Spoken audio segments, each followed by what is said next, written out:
বলে না, তেমনি বৈষ্ণবের স্বভাব তার টিমের ন্যায় হওয়া উচিত।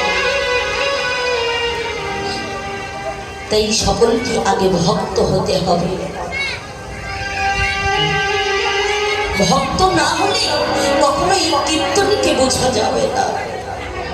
এই যে হরি কথা, কৃষ্ণ কথা আমরা যে শ্রবণ করি, আর মনে মনে ভাবি যদি ভগবানকে হৃদয় মন্দিরে বসাতে পারতাম তাহলে হয়তো মানবে জন্মটা ধন্য হতো, মানবে জন্মটা ধন্য হয়ে যেত। কিন্তু গৌর হরিকে হৃদয় মন্দিরে বসাবেন কিভাবে? প্রত্যেকটি জীবের হৃদয় জুড়ে যে ছটি করে বাপ পাখি বসে আছে।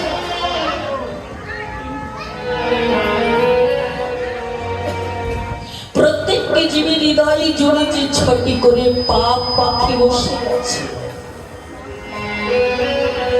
সেই ছটি পাপ পাখি কি বলে?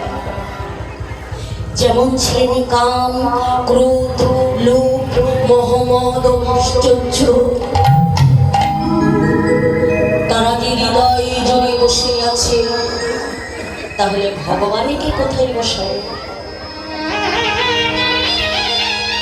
ভগবানকে বসাতে গেলে যে হৃদয় মন্দিরটাকে পরিষ্কার করতে হবে।